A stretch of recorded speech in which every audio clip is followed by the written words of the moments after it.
ਤੁਸੀਂ ਦੇਖ ਰਹੇ ਹੋ ਸਾਂਚਾ ਟੀਵੀ। ਮੈਂ ਹਾਂ ਤੁਹਾਡੇ ਨਾਲ ਅਰਸ਼ਦੀਪ ਤੇ ਅੱਜ ਇੱਕ ਦੌਰ ਦਾ ਅੰਤ ਹੋ ਗਿਆ।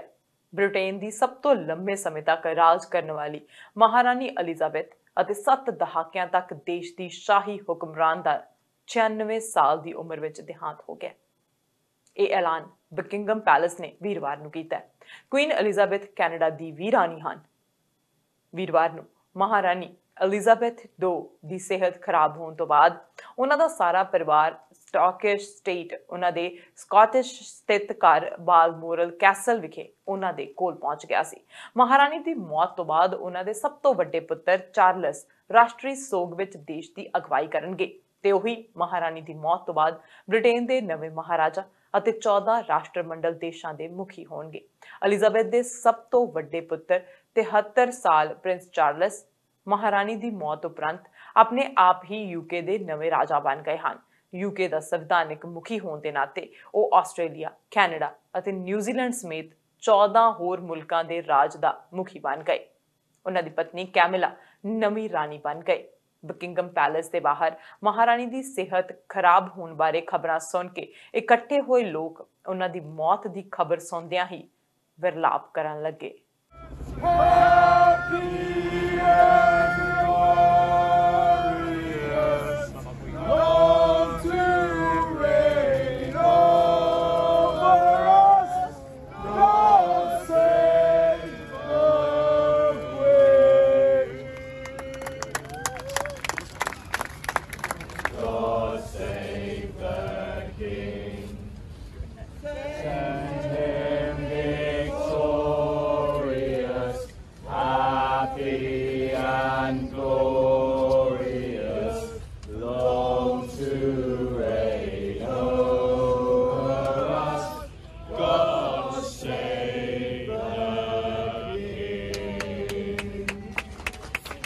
ਦੇਸ਼ ਹੀ ਨਹੀਂ, ਦੁਨੀਆ ਭਰ ਦੇ ਲੋਕ ਵਿਰਲਾਪ ਕਰ ਰਹੇ ਹਨ। ਲੋਕਾਂ ਵਿੱਚ ਸੋਗ ਦੀ ਲਹਿਰ ਹੈ। ਰਾਜ ਮਹਿਲ ਉੱਤੇ ਲੱਗੇ ਕੌਮੀ ਝੰਡੇ ਨੂੰ ਸਥਾਨਕ ਸਮੇਂ ਮੁਤਾਬਿਕ ਸ਼ਾਮ 6:30 ਵਜੇ ਅੱਧਾ ਝੁਕਾ ਦਿੱਤਾ ਗਿਆ। ਮਹਾਰਾਣੀ ਦਾ ਜਨਮ ਮੇਫੇਅਰ ਲੰਡਨ ਵਿੱਚ 21 ਅਪ੍ਰੈਲ 1926 ਨੂੰ ਹੋਇਆ ਸੀ। ਉਹਨਾਂ ਦਾ ਪਹਿਲਾ ਨਾਮ ਐਲਿਜ਼ਾਬੈਥ ਅਲੈਗਜ਼ੈਂਡਰਾ ਮੇਰੀ ਵਿੰਸਰ ਸੀ। ਉਹ ਜਾਰਜ ਪੰਜਵੇਂ ਦੇ ਦੂਜੇ ਪੁੱਤਰ ਐਲਬਰਟ ਡਿਊਕ ਆਫ ਯਾਰਕ ਦੇ ਘਰ ਜਨਮੇ ਸਨ। ਐਲਿਜ਼ਾਬੈਥ ਬੋਵਜ਼ ਲਿਓਨ ਉਹਨਾਂ ਦੀ ਮਾਂ ਸਨ। ਮਹਾਰਾਣੀ ਐਲਿਜ਼ਾਬੈਥ II ਦਾ ਲੰਮੀ ਰਾਜ ਸੱਤਾ ਉਹਨਾਂ ਦੇ ਆਪਣੇ ਤਖਤ ਅਤੇ ਲੋਕਾਂ ਲਈ ਦ੍ਰਿੜ ਸਮਰਪਣ ਅਤੇ ਫਰਜ਼ ਲਈ ਨਾਮ ਯਾਦ ਰੱਖਿਆ ਜਾਵੇਗਾ। ਬਹੁਤ ਘੱਟ ਲੋਕਾਂ ਨੇ ਉਮੀਦ ਕੀਤੀ ਹੋਵੇਗੀ ਕਿ ਉਹ ਬ੍ਰਿਟੇਨ ਦੀ ਸ਼ਾਹੀ ਗੱਦੀ ਉੱਪਰ ਬੈਠਣਗੇ। ਸਾਲ 1936 ਵਿੱਚ ਉਹਨਾਂ ਦੇ ਅੰਕਲ ਐਡਵਰਡ 8ਵੇਂ ਨੇ 1-2 ਵਾਰ ਤਲਾਕਸ਼ੁਦਾ ਅਮਰੀਕੀ ਮਹਿਲਾ ਵੋਲਿਸ ਸਿੰਪਸਨ ਦੇ ਨਾਲ ਵਿਆਹ ਕਰਵਾਉਣ ਦੇ ਲਈ ਗੱਦੀ ਛੱਡ ਦਿੱਤੀ ਸੀ। ਉਸ ਤੋਂ ਬਾਅਦ ਐਲਿਜ਼ਾਬੈਥ ਦੇ ਪਿਤਾ ਜਾਰਜ 6ਵੇਂ ਮਹਾਰਾਜਾ ਬਣ ਗਏ ਤਾਂ ਉਦੋਂ 10 ਸਾਲਾਂ ਦੀ ਸ਼ਹਿਜ਼ਾਦੀ, ਜਿਨ੍ਹਾਂ ਨੂੰ ਉਸ ਸਮੇਂ ਪਰਿਵਾਰ ਵਿੱਚ ਲਾਡ ਨਾਲ ਲਿਲਬਿਟ ਕਿਹਾ ਜਾਂਦਾ ਸੀ, ਗੱਦੀ ਦੇ ਵਾਰਿਸ ਬਣ ਗਏ। 3 ਸਾਲ ਹੀ ਬੀਤੇ ਸਨ ਕਿ ਬ੍ਰਿਟੇਨ ਨਾਜ਼ੀ ਜਰਮਨੀ ਦੇ ਨਾਲ ਜੰਗ ਵਿੱਚ ਉਲਝ ਗਿਆ। ਐਲਿਜ਼ਾਬੈਥ ਅਤੇ ਉਹਨਾਂ ਦੀ ਛੋਟੀ ਭੈਣ ਰਾਜਕੁਮਾਰੀ ਮਾਰਗਰੇਟ ਨੇ ਲੰਡਨ ਦੇ ਵਿੰਸਰ ਕਾਸਲ ਦੇ ਵਿੱਚ ਆਪਣੇ ਪਰਿਵਾਰ ਦੇ ਨਾਲ ਸਮਾਂ ਬਿਤਾਇਆ। ਭਾਵੇਂ ਕਿ ਹਾਲਾਤ ਦੇ ਮੱਦੇਨਜ਼ਰ ਉਹਨਾਂ ਨੂੰ ਕੈਨੇਡਾ ਜਾਣ ਦੀਆਂ ਸਲਾਹਾਂ ਦਿੱਤੀਆਂ ਜਾ ਰਹੀਆਂ ਸਨ। ਐਲਿਜ਼ਾਬੈਥ ਸਭ ਤੋਂ ਵੱਧ ਆਪਣੇ ਪਿਤਾ ਅਤੇ ਦਾਦਾ ਜਾਰਜ 5ਵੇਂ ਦੇ ਨੇੜੇ ਸਨ। 6 ਸਾਲ ਦੀ ਉਮਰ ਵਿੱਚ ਐਲਿਜ਼ਾਬੈਥ ਨੇ ਘੋੜਸਵਾਰੀ ਸਿਖਾਉਣ ਵਾਲੇ ਕੋਚ ਨੂੰ ਕਿਹਾ ਸੀ ਕਿ ਉਹ ਪੇਂਡੂ ਔਰਤ ਵਾਂਗ ਰਹਿਣਾ ਚਾਹੁੰਦੀ ਹੈ, ਜਿਸ ਕੋਲ ਬਹੁਤ ਸਾਰੇ ਘੋੜੇ ਤੇ ਪਾਲਤੂ ਕੁੱਤੇ ਹੋਣ। ਕਿਹਾ ਜਾਂਦਾ ਹੈ ਕਿ ਐਲਿਜ਼ਾਬੈਥ ਨੂੰ ਨਿੱਕੀ ਉਮਰ ਤੋਂ ਹੀ ਜ਼ਿੰਮੇਵਾਰੀ ਦਾ ਅਹਿਸਾਸ ਸੀ। ਅੱਗੇ ਚੱਲ ਕੇ ਬ੍ਰਿਟੇਨ ਦੇ ਪ੍ਰਧਾਨ ਮੰਤਰੀ ਬਣੇ ਵਿੰਸਟਨ ਚਰਚਿਲ ਨੇ ਕਿਹਾ ਸੀ ਕਿ ਇਸ ਬੱਚੀ ਵਿੱਚ ਰਾਜ ਕਰਨ ਦੀ ਸਮਰੱਥਾ ਅਤੇ ਅਸਰਦਾਰ ਸ਼ਖਸੀਅਤ ਦੇ ਗੁਣ ਹਨ। ਸਕੂਲ ਤੋਂ ਰਸਮੀ ਪੜ੍ਹਾਈ ਨਾ ਕਰਨ ਦੇ ਬਾਵਜੂਦ ਐਲਿਜ਼ਾਬੈਥ ਕਈ ਭਾਸ਼ਾਵਾਂ ਦਾ ਗਿਆਨ ਰੱਖਦੇ ਸਨ। ਉਹਨਾਂ ਸੰਵਿਧਾਨ ਦੇ ਇਤਿਹਾਸ ਦਾ ਵਿਸਥਾਰ ਵਿੱਚ ਅਧਿਐਨ ਕੀਤਾ। ਫਰਸਟ ਬਕਿੰਗਮ ਪੈਲੇਸ ਵਿੱਚ ਸਪੈਸ਼ਲ ਗਰਲਜ਼ ਗਾਈਡ ਕੰਪਨੀ ਤਿਆਰ ਕੀਤੀ ਗਈ ਤਾਂ ਉਹ ਹਮ ਉਮਰ ਕੁੜੀਆਂ ਦੇ ਨਾਲ ਘੁਲ ਮਿਲ ਸਕਣ। ਇਸ ਸਮੇਂ ਐਲਿਜ਼ਾਬੈਥ ਦੀ ਆਪਣੇ ਭਵਿੱਖ ਦੇ ਪਤੀ ਅਤੇ ਗ੍ਰੀਸ ਦੇ ਡੈਨਮਾਰਕ ਦੇ ਪ੍ਰਿੰਸ ਫਿਲਿਪ ਦੇ ਨਾਲ ਮੁਲਾਕਾਤ ਹੋਈ। 1947 ਵਿੱਚ ਲੰਡਨ ਵਿਖੇ ਇਹਨਾਂ ਦੋਹਾਂ ਦਾ ਵਿਆਹ ਹੋਇਆ। 1948 ਵਿੱਚ ਇਸ ਜੋੜੇ ਦੀ ਪਹਿਲੀ ਔਲਾਦ ਪ੍ਰਿੰਸ ਚਾਰਲਸ ਸੀ। 2 ਸਾਲ ਬਾਅਦ ਦੂਸਰੀ ਔਲਾਦ ਪ੍ਰਿੰਸੈਸ ਐਨੀ ਦਾ ਜਨਮ ਹੋਇਆ।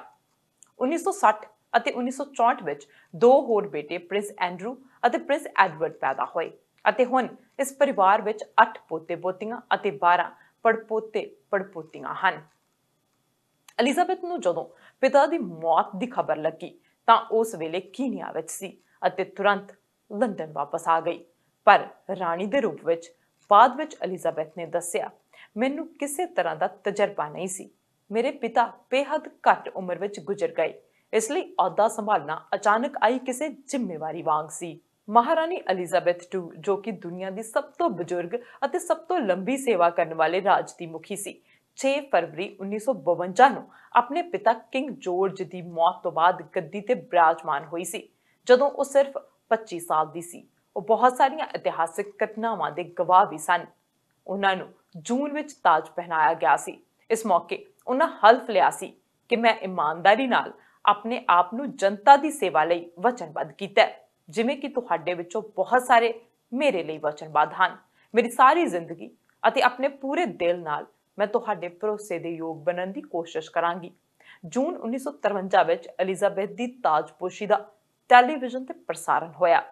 ਪ੍ਰਧਾਨ ਮੰਤਰੀ ਵਿੰਸਟਨ ਚਰਚਿਲ ਦੇ ਵਿਰੋਧ ਦੇ ਬਾਵਜੂਦ ਲੱਖਾਂ ਲੋਕਾਂ ਨੇ ਟੀਵੀ ਸੈੱਟ ਦੇ ਦੁਆਲੇ ਇਕੱਠੇ ਹੋ ਕੇ ਮਹਾਰਾਣੀ ਐਲਿਜ਼ਾਬੈਥ II ਨੂੰ ਪਹਿਲੀ ਵਾਰ ਸਹੁੰ ਚੱਕਦਿਆਂ ਦੇਖਿਆ। ਬ੍ਰਿਟੇਨ ਹਾਲੇ ਵੀ ਦੂਸਰੀ ਵਿਸ਼ਵ ਜੰਗ ਮਗਰੋਂ ਪੈਦਾ ਹੋਏ ਹਾਲਾਤ ਦੇ ਨਾਲ ਜੂਝ ਰਿਹਾ ਸੀ। ਟਿੱਪਣੀਕਾਰ ਕਹਿ ਰਹੇ ਸਨ ਕਿ ਇਹ ਤਾਜਪੋਸ਼ੀ ਐਲਿਜ਼ਾਬੈਥ ਯੁੱਗ ਦੀ ਸ਼ੁਰੂਆਤ ਸੀ। ਦੂਜੇ ਵਿਸ਼ਵ ਯੁੱਧ ਨੇ ਬ੍ਰਿਟਿਸ਼ ਸਾਮਰਾਜ ਦੇ ਅੰਤ ਵਿੱਚ ਤੇਜ਼ੀ ਲਿਆਉਣ ਲਈ ਕੰਮ ਕੀਤਾ ਸੀ। ਜਦੋਂ ਨਵੀਂ ਮਹਾਰਾਣੀ ਨਵੰਬਰ 1953 ਵਿੱਚ ਰਾਸ਼ਟਰਮੰਡਲ ਦੇ ਲੰਮੇ ਦੌਰੇ ਤੇ ਰਵਾਨਾ ਹੋਈ ਸੀ, ਭਾਰਤ ਸਮੇਤ ਕਈ ਸਾਬਕਾ ਬ੍ਰਿਟਿਸ਼ ਮੁਲਕਾਂ ਨੇ ਆਜ਼ਾਦੀ ਪ੍ਰਾਪਤ ਕਰ ਲਈ ਸੀ। ਇਹ ਪਹਿਲੀ ਵਾਰ ਸੀ ਕਿ ਗੱਦੀ ਤੇ ਕਾਬਜ਼ ਕੋਈ ਸ਼ਾਸਕ ਆਸਟ੍ਰੇਲੀਆ ਤੇ ਨਿਊਜ਼ੀਲੈਂਡ ਦੀ ਯਾਤਰਾ ਤੇ ਗਿਆ ਹੋਵੇ। ਇਹ ਅੰਦਾਜ਼ਾ ਲਗਾਇਆ ਗਿਆ ਸੀ ਕਿ 3/4 ਆਸਟ੍ਰੇਲੀਆਈ ਉਹਨਾਂ ਨੂੰ ਵਿਅਕਤੀਗਤ ਰੂਪ ਵਿੱਚ ਦੇਖਣ ਲਈ ਨਿਕਲੇ। 1950 ਦੇ ਦਹਾਕੇ ਦੌਰਾਨ ਹੋਰ ਦੇਸ਼ਾਂ ਨੇ ਯੂਨੀਅਨ ਝੰਡੇ ਨੂੰ ਉਤਾਰ ਦਿੱਤਾ ਅਤੇ ਪੁਰਾਣੀਆਂ ਬਸਤੀਆਂ ਅਤੇ ਸ਼ਾਸਨ ਹੁਣ ਰਾਸ਼ਟਰਾਂ ਦੇ ਇੱਕ ਸਵੈ ਇੱਛਤ ਮੰਡਲ ਵਜੋਂ ਇਕੱਠੇ ਹੋ ਗਏ। ਬਹੁਤ ਸਾਰੇ ਸਿਆਸਤਦਾਨਾਂ ਨੇ ਮਹਿਸੂਸ ਕੀਤਾ ਕਿ ਨਵਾਂ ਰਾਸ਼ਟਰ ਮੰਡਲ ਨਵੇਂ ਉੱਭਰ ਰਹੇ ਯੂਰਪੀਅਨ ਆਰਥਿਕ ਭਾਈਚਾਰੇ ਦਾ ਵਿਰੋਧੀ ਬਣ ਸਕਦਾ ਹੈ ਅਤੇ ਕੁਝ ਹੱਦ ਤੱਕ ਬ੍ਰਿਟਿਸ਼ ਨੀਤੀ ਨੇ ਮਹਾਦੀਪ ਤੋਂ ਮੂੰਹ ਮੋੜ ਲਿਆ। ਐਲਿਜ਼ਾਬੈਥ ਬ੍ਰਿਟੇਨ ਅਤੇ ਕੈਨੇਡਾ ਸਮੇਤ ਕਿੰਨੇ ਹੀ ਕਾਮਨਵੈਲਥ ਦੇਸ਼ਾਂ ਦੇ ਮੁਖੀ ਰਹੇ ਹਨ। ਐਲਿਜ਼ਾਬੈਥ ਉਸ ਸਮੇਂ ਰਾਜ ਦੇ ਮੁਖੀ ਬਣੇ ਜਦੋਂ ਬ੍ਰਿਟੇਨ ਨੇ ਅਜੇ ਵੀ ਆਪਣੇ ਪੁਰਾਣੇ ਸਾਮਰਾਜ ਦਾ ਬਹੁਤਾ ਹਿੱਸਾ ਬਰਕਰਾਰ ਰੱਖਿਆ ਹੋਇਆ ਸੀ। ਮੁਲਕ ਦੂਜੇ ਵਿਸ਼ਵ ਯੁੱਧ ਦੀ ਤਬਾਹੀ ਤੋਂ ਉੱਭਰ ਰਿਹਾ ਸੀ। ਭੋਜਨ ਰਾਸ਼ਨਿੰਗ ਅਜੇ ਵੀ ਲਾਗੂ ਹੈ ਅਤੇ ਸਮਾਜ ਵਿੱਚ ਅਜੇ ਵੀ ਵਰਗ ਵੰਡ ਅਤੇ ਵਿਸ਼ੇਸ਼ ਅਧਿਕਾਰ ਹਾਵੀ ਹਨ। ਵਿੰਸਟਨ ਚਰਚਿਲ ਉਸ ਸਮੇਂ ਬ੍ਰਿਟੇਨ ਦੇ ਪ੍ਰਧਾਨ ਮੰਤਰੀ ਸਨ, ਜਦੋਂ ਕਿ ਦੂਸਰੇ ਵੱਡੇ ਮੁਲਕ ਸੋਵੀਅਤ ਯੂਨੀਅਨ ਦੇ ਜੋਸੇਫ ਸਟਾਲਿਨ ਆਗੂ ਸਨ ਅਤੇ ਕੋਰੀਆਈ ਯੁੱਧ ਚੱਲ ਰਿਹਾ ਸੀ। ਉਸ ਤੋਂ ਬਾਅਦ ਦੇ ਦਹਾਕਿਆਂ ਵਿੱਚ ਐਲਿਜ਼ਾਬੈਥ ਨੇ ਦੇਸ਼ ਅਤੇ ਵਿਦੇਸ਼ ਵਿੱਚ ਵੱਡੇ ਪੱਧਰ ਤੇ ਸਿਆਸੀ ਬਦਲਾਅ ਅਤੇ ਸਮਾਜਿਕ ਉਥਲ-ਪੁਥਲ ਦੇਖੀ। ਉਹਨਾਂ ਆਪਣੇ ਪਰਿਵਾਰ ਦੀਆਂ ਮੁਸੀਬਤਾਂ, ਖਾਸ ਤੌਰ ਤੇ ਚਾਰਲਸ ਅਤੇ ਉਸਦੀ ਮਰਹੂਮ ਪਤਨੀ ਡਾਇਨਾ ਦਾ ਤਲਾਕ ਅਤੇ ਦੁਰਘਟਨਾ ਵਿੱਚ ਮੌਤ ਬਾਰੇ ਕਈ ਕਹਾਣੀਆਂ ਪੂਰੀ ਤਰ੍ਹਾਂ ਜਨਤਕ ਤੌਰ ਤੇ ਸਾਹਮਣੇ ਆਈਆਂ। ਦੁਨੀਆ ਦੀਆਂ ਸਭ ਤੋਂ ਮਸ਼ਹੂਰ ਔਰਤਾਂ ਵਿੱਚੋਂ ਇੱਕ ਹੋਣ ਦੇ ਨਾਤੇ ਉਹ ਆਪਣੇ ਜੀਵਨ ਦੇ ਸਭ ਤੋਂ ਦੁਖਦਾਈ ਪਲਾਂ, ਜਿਵੇਂ ਕਿ ਆਪਣੇ ਪਿਤਾ ਕਿੰਗ ਜਾਰਜ 6ਵੇਂ ਦੀ ਮੌਤ, ਆਪਣੇ 4 ਬੱਚਿਆਂ ਵਿੱਚੋਂ 3 ਦੇ ਤਲਾਕ ਅਤੇ ਆਪਣੀ ਸਾਬਕਾ ਨੂੰਹ ਅਤੇ ਵੇਲਜ਼ ਦੀ ਰਾਜਕੁਮਾਰੀ ਡਾਇਨਾ ਦੀ ਮੌਤ ਦੌਰਾਨ ਵੀ ਜਨਤਕ ਵਿਸ਼ਲੇਸ਼ਣਾਂ ਦੀ ਪਾਤਰ ਰਹੇ ਸਨ। ਐਲਿਜ਼ਾਬੈਥ ਦਾ ਰਾਜਕਾਲ ਸਾਲ 1874 ਵਿੱਚ ਜਨਮੇ ਬ੍ਰਿਟੇਨ ਦੇ ਪ੍ਰਧਾਨ ਮੰਤਰੀ ਵਿੰਸਟਨ ਚਰਚਿਲ ਤੋਂ ਸ਼ੁਰੂ ਹੋ ਕੇ ਠੀਕ 101 ਸਾਲ ਬਾਅਦ 1975 ਵਿੱਚ ਜਨਮੇ ਲਿਜ਼ ਟਰਸ ਤੱਕ ਪ੍ਰਧਾਨ ਮੰਤਰੀ ਬਣਨ ਤੱਕ ਫੈਲਿਆ ਹੋਇਆ ਸੀ। ਲਿਜ਼ ਟਰਸ ਨੂੰ ਮਹਾਰਾਣੀ ਐਲਿਜ਼ਾਬੈਥ II ਨੇ ਇਸੇ ਹਫ਼ਤੇ ਦੇਸ਼ ਦੀ ਪ੍ਰਧਾਨ ਮੰਤਰੀ ਨਿਯੁਕਤ ਕੀਤਾ ਸੀ। ਉਹ ਆਪਣੇ ਪ੍ਰਧਾਨ ਮੰਤਰੀਆਂ ਦੇ ਨਾਲ ਪੂਰੇ ਕਾਰਜਕਾਲ ਦੇ ਦੌਰਾਨ ਹਰ ਹਫ਼ਤੇ ਜਨਤਾ ਦੇ ਰੂਬਰੂ ਹੁੰਦੇ ਸਨ। ਮਹਾਰਾਣੀ ਐਲਿਜ਼ਾਬੈਥ II ਦੀ ਲੰਮੀ ਰਾਜਸੱਤਾ ਉਹਨਾਂ ਦੇ ਆਪਣੇ ਤਖਤ ਅਤੇ ਲੋਕਾਂ ਲਈ ਦ੍ਰਿੜ ਸਮਰਪਣ ਅਤੇ ਫਰਜ਼ ਲਈ ਯਾਦ ਰੱਖੀ ਜਾਵੇਗੀ। ਉਹ ਬਹੁਤ ਸਾਰੇ ਲੋਕਾਂ ਲਈ ਤੇਜ਼ੀ ਨਾਲ ਬਦਲਦੇ ਸੰਸਾਰ ਵਿੱਚ ਇੱਕ ਸਥਿਰ ਬਿੰਦੂ ਬਣੇ ਰਹੇ। ਭਾਵੇਂ ਕਿ ਬ੍ਰਿਟਿਸ਼ ਪ੍ਰਭਾਵ ਵਿੱਚ ਗਿਰਾਵਟ ਆਈ, ਮਾਨਤਾਵਾਂ ਤੋਂ ਪਰੇ ਸਮਾਜ ਬਦਲ ਗਿਆ ਅਤੇ ਰਾਜਸ਼ਾਹੀ ਦੀ ਭੂਮਿਕਾ ਖੁਦ ਸਵਾਲਾਂ ਵਿੱਚ ਆ ਗਈ। ਅਜਿਹੇ ਉਥਲ-ਪੁਥਲ ਵਾਲੇ ਸਮਿਆਂ ਵਿੱਚ ਰਾਜਸ਼ਾਹੀ ਨੂੰ ਕਾਇਮ ਰੱਖਣ ਵਿੱਚ ਉਹਨਾਂ ਦੀ ਸਫਲਤਾ ਹੋਰ ਵੀ ਕਮਾਲ ਦੀ ਸੀ, ਕਿਉਂਕਿ ਉਹਨਾਂ ਦੇ ਜਨਮ ਦੇ ਸਮੇਂ ਸ਼ਾਇਦ ਕੋਈ ਵੀ ਇਹ ਨਹੀਂ ਸੋਚ ਸਕਦਾ ਸੀ ਕਿ ਰਾਜਗੱਦੀ ਉਹਨਾਂ ਦੀ ਕਿਸਮਤ ਵਿੱਚ ਹੋਵੇਗੀ। ਰਾਣੀ ਦੀ ਭੂਮਿਕਾ ਦੀ ਗੱਲ ਕਰੀਏ, ਕਿਉਂਕਿ ਬ੍ਰਿਟੇਨ ਇੱਕ ਸੰਵਿਧਾਨਿਕ ਰਾਜਤੰਤਰ ਹੈ। ਰਾਜਾ ਜਾਂ ਰਾਣੀ ਰਾਜ ਦਾ ਮੁਖੀ ਹੈ, ਪਰ ਕਾਨੂੰਨ ਬਣਾਉਣ ਜਾਂ ਪਾਸ ਕਰਨ ਦੀ ਉਸ ਕੋਲ ਯੋਗਤਾ ਨਹੀਂ। ਆਪਣੇ ਪੂਰੇ ਰਾਜ ਦੌਰਾਨ ਐਲਿਜ਼ਾਬੈਥ ਬ੍ਰਿਟੇਨ ਦੇ ਪ੍ਰਧਾਨ ਮੰਤਰੀ ਨਾਲ ਹਫ਼ਤਾਵਾਰੀ ਮੁਲਾਕਾਤ ਕਰਦੇ। ਹਾਲਾਂਕਿ ਇਹਨਾਂ ਵਿਚਾਰ ਵਟਾਂਦਰਿਆਂ ਦਾ ਵਿਸ਼ਾ ਗੁਪਤ ਰਹਿੰਦਾ ਹੈ, ਪਰ ਇਹ ਮੰਨਿਆ ਜਾਂਦਾ ਹੈ ਕਿ ਇਹ ਮੌਜੂਦਾ ਪ੍ਰਧਾਨ ਮੰਤਰੀ ਲਈ ਰਾਣੀ ਦੀ ਸਲਾਹ ਲੈਣ ਦਾ ਮੌਕਾ ਹੁੰਦਾ ਹੈ। ਐਲਿਜ਼ਾਬੈਥ ਨੇ ਜਨਤਕ ਤੌਰ ਤੇ ਪਾਲਿਸੀ ਡਿਬੇਟਸ ਵਿੱਚ ਸ਼ਾਮਲ ਹੋਣ ਤੋਂ ਇਨਕਾਰ ਕਰ ਦਿੱਤਾ ਸੀ, ਪਰ ਕੁਝ ਸਾਲਾਂ ਤੋਂ ਬ੍ਰਿਟਿਸ਼ ਮੀਡੀਆ ਵੱਲੋਂ ਕਈ ਵਾਰ ਰਾਣੀ ਅਤੇ ਉਸ ਸਮੇਂ ਦੇ ਪ੍ਰਧਾਨ ਮੰਤਰੀ ਵਿਚਕਾਰ ਵਿਚਾਰਾਂ ਦੇ ਮਤਭੇਦਾਂ ਦਾ ਵੀ ਦੋਸ਼ ਲਗਾਇਆ। ਉਦਾਹਰਨ ਵਜੋਂ ਅਜਿਹੀਆਂ ਰਿਪੋਰਟਸ ਵੀ ਸਨ ਕਿ ਐਲਿਜ਼ਾਬੈਥ 1979 ਤੋਂ 1990 ਤੱਕ ਪ੍ਰਧਾਨ ਮੰਤਰੀ ਰਹੀ ਮਾਰਗਰੇਟ ਥੈਚਰ ਦੇ ਕਾਰਜਕਾਲ ਅਧੀਨ ਹੜਤਾਲ ਵਿਰੋਧੀ ਉਪਾਵਾਂ ਅਤੇ ਸਮਾਜਿਕ ਪ੍ਰੋਗਰਾਮਾਂ ਦੇ ਵਿੱਚ ਕਟੌਤੀਆਂ ਬਾਰੇ ਚਿੰਤਤ ਸਨ। ਭਾਵੇਂ ਮਹਾਰਾਣੀ ਨੇ ਰਾਜਨੀਤੀ ਤੋਂ ਦੂਰੀ ਬਣਾਈ ਰੱਖੀ, ਪਰ ਕਈ ਵਾਰੀ ਉਹਨਾਂ ਨੇ ਆਪਣੇ ਵਿਚਾਰਾਂ ਨੂੰ ਪ੍ਰਗਟ ਵੀ ਕੀਤਾ। ਮਿਸਾਲ ਦੇ ਤੌਰ ਤੇ ਸਾਬਕਾ ਕੈਨੇਡੀਅਨ ਪ੍ਰਧਾਨ ਮੰਤਰੀ ਬ੍ਰਾਇਨ ਮਲਰੋਨੀ ਦੇ ਅਨੁਸਾਰ ਮਹਾਰਾਣੀ ਨੇ 1980 ਦੇ ਦਹਾਕੇ ਵਿੱਚ ਦੱਖਣੀ ਅਫਰੀਕਾ ਦੇ ਖਿਲਾਫ ਪਾਬੰਦੀਆਂ ਲਗਾਉਣ ਦਾ ਸਮਰਥਨ ਵੀ ਕੀਤਾ ਸੀ। 2014 ਵਿੱਚ ਸਕਾਟਲੈਂਡ ਦੇ ਰੈਫਰੈਂਡਮ ਵੇਲੇ ਵੀ ਰਾਣੀ ਦੇ ਉਸ ਕਥਨ ਤੇ ਖਾਸਾ ਧਿਆਨ ਕੇਂਦਰਿਤ ਕੀਤਾ ਗਿਆ ਸੀ ਕਿ ਉਹਨਾਂ ਨੂੰ ਉਮੀਦ ਹੈ ਕਿ ਲੋਕ ਭਵਿੱਖ ਬਾਰੇ ਬਹੁਤ ਧਿਆਨ ਨਾਲ ਸੋਚਣਗੇ। ਉਸ ਸਮੇਂ ਬਕਿੰਗਮ ਪੈਲੇਸ ਨੇ ਕਿਹਾ ਸੀ ਮਹਾਰਾਣੀ ਆਪਣੀ ਸੰਵਿਧਾਨਿਕ ਨਿਰਪੱਖਤਾ ਨੂੰ ਬਰਕਰਾਰ ਰੱਖਦੇ ਹਨ, ਜਿਵੇਂ ਕਿ ਉਹਨਾਂ ਨੇ ਕਿਹਾ ਕਿ ਇਹ ਮਾਮਲਾ ਸਕਾਟਲੈਂਡ ਦੇ ਲੋਕਾਂ ਦਾ ਹੈ। ਹਾਲਾਂਕਿ ਐਲਿਜ਼ਾਬੈਥ ਮੁੱਖ ਤੌਰ ਤੇ ਗੈਰ ਰਾਜਨੀਤਿਕ ਰਹੇ, ਪਰ ਵਿਦੇਸ਼ਾਂ ਦੀਆਂ ਅਣਗਿਣਤ ਯਾਤਰਾਵਾਂ ਨੇ ਉਹਨਾਂ ਨੂੰ ਇੱਕ ਤਰ੍ਹਾਂ ਦਾ ਸ਼ਾਹੀ ਡਿਪਲੋਮੈਟ ਬਣਾ ਦਿੱਤਾ। ਕੈਨੇਡਾ ਦੇ 20 ਤੋਂ ਵੱਧ ਦੌਰਿਆਂ ਤੋਂ ਇਲਾਵਾ ਐਲਿਜ਼ਾਬੈਥ ਨੇ ਸੰਯੁਕਤ ਰਾਸ਼ਟਰ ਜਨਰਲ ਅਸੈਂਬਲੀ ਅਤੇ US ਕਾਂਗਰਸ ਦੇ ਨਾਲ ਗੱਲ ਕੀਤੀ ਅਤੇ ਕਈ ਪੌਪਸ ਦੇ ਨਾਲ ਵੀ ਮੁਲਾਕਾਤ ਕੀਤੀ ਸੀ। It's inevitable that I should seem a rather remote figure to many of you, a successor to the kings and queens of history, someone whose face may be familiar in newspapers and films, but who never really touches your personal lives.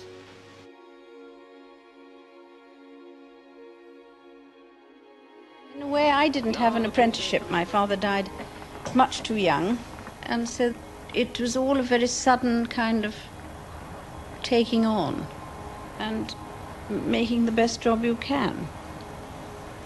It's a question of maturing into something that one's got used to doing and accepting the fact that here you are and it's your fate.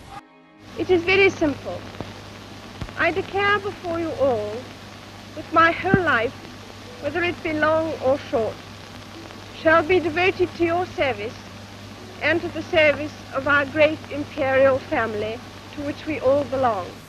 My husband and I look forward eagerly to the series of visits we shall make next year in the Commonwealth, where we shall renew and extend the friendships which we value so very highly. It is extremely difficult sometimes to keep a straight face. When the Home Secretary said to me, there's a gorilla coming in. So I said, what an extraordinary remark to make, very unkind about anybody. And so, I stood in the middle of the room and pressed the bell and the doors opened. And there was a gorilla. And I had the most terrible trouble in keeping, he had short body, long arms. And I had the most appalling trouble. Audiences are my way of meeting people without anybody else listening. And that gives one a very broad picture of what is actually going on either in government or in the civil service. Sandringham is an escape place, but it is also a working place and a commercially viable bit of England. I like farming.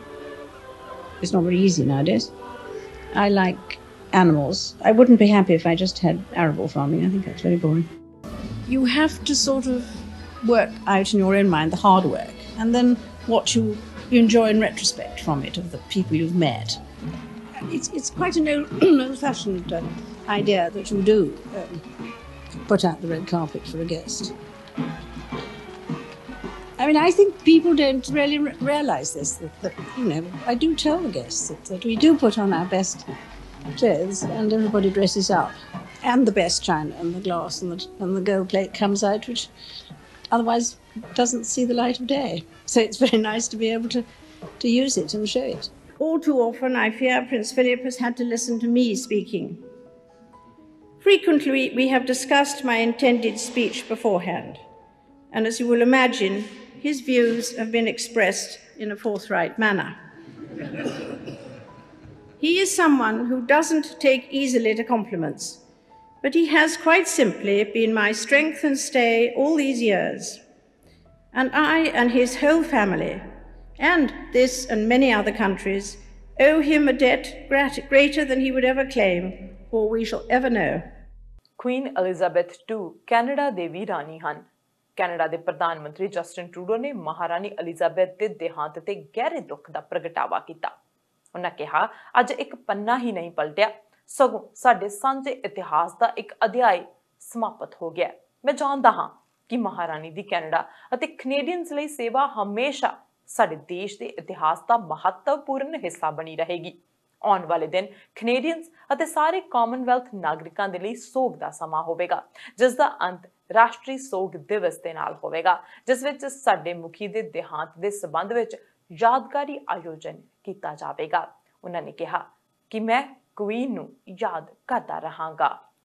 It is with the deepest of sorrow that we learn today of the passing of Her Majesty Queen Elizabeth II. She was our queen for almost half of Canada's existence, and she had an obvious, deep, and abiding love and affection for Canadians. She served us all with strength and wisdom for 70 years as we grew into the diverse, optimistic, responsible, ambitious and extraordinary country we are today. As her 12th Canadian Prime Minister, I'm having trouble believing that my last sit down with her was my last. I will so miss those chats. She was thoughtful, wise, curious, helpful, funny, and so much more. In a complicated world, her steady grace and resolve brought comfort and strength to us all. Canada is in mourning. She was one of my favorite people in the world, and I will miss her so. Canada ਦੇ ਇਤਿਹਾਸ ਵਿੱਚ Queen ਦੀ ਕਾਫੀ ਮਹੱਤਤਾ ਹੈ। Canada ਦੇ ਲੋਕ ਇੱਥੇ ਦੇ ਨਵੇਂ ਬਣਨ ਵਾਲੇ ਪੱਕੇ ਬਾਸ਼ਿੰਦੇ ਬਣਨ ਉਪਰੰਤ ਕੈਨੇਡਾ ਦੇ ਵਾਸੀ ਬਣਨ ਸਮੇਂ ਮਹਾਰਾਣੀ ਦੀ ਸਹੁੰ ਚੁੱਕਦੇ ਹਨ। ਅਜੇ ਵੀ ਕੈਨੇਡਾ ਬਾਰੇ ਅਹਿਮ ਫੈਸਲੇ ਮਹਾਰਾਣੀ ਦੇ ਦੁਆਰਾ ਹੀ ਕੀਤੇ ਜਾਂਦੇ ਸਨ। ਅਜੇ ਵੀ ਕੈਨੇਡਾ ਵਿੱਚ ਕੁਈਨ ਦਾ ਨੁਮਾਇੰਦਾ ਕੈਨੇਡਾ ਵਿੱਚ ਗਵਰਨਰ ਜਨਰਲ ਦੇ ਰੂਪ ਵਿੱਚ ਅਪੁਆਇੰਟ ਹੁੰਦਾ ਹੈ। ਬਹੁਤ ਵੱਡਾ ਅਸਰ ਕੁਈਨ ਦੇ ਜਾਣ ਦਾ ਕੈਨੇਡਾ ਦੇ ਉੱਤੇ ਵੀ ਪਵੇਗਾ। ਐਲਿਜ਼ਾਬੈਥ ਦੇ ਪਤੀ ਪ੍ਰਿੰਸ ਫਿਲਿਪ ਦੀ 2021 ਵਿੱਚ ਮੌਤ ਹੋਈ ਸੀ। ਇਸ ਸਾਲ ਜੂਨ ਵਿੱਚ ਮਹਾਰਾਣੀ ਦੇ ਸ਼ਾਸਨ ਦੇ 70 ਸਾਲ ਪੂਰੇ ਹੋਣ ਤੇ ਪਲੈਟੀਨਮ ਜੁਬਲੀ ਵੀ ਮਨਾਈ ਗਈ ਸੀ ਤੇ ਅੱਜ ਕਹਿ ਸਕਦੇ ਹਾਂ ਇੱਕ ਅਧਿਆਇ ਖਤਮ ਹੋ ਗਿਆ, ਇੱਕ ਯੁੱਗ ਦਾ ਅੰਤ ਹੋ ਗਿਆ, ਇੱਕ ਦੌਰ ਦਾ ਅੰਤ ਹੋ ਗਿਆ। ਸਾਂਝਾ ਟੀਵੀ ਦੇ ਵੱਲੋਂ ਕੁਈਨ ਐਲਿਜ਼ਾਬੈਥ II ਨੂੰ ਸ਼ਰਧਾਂਜਲੀ।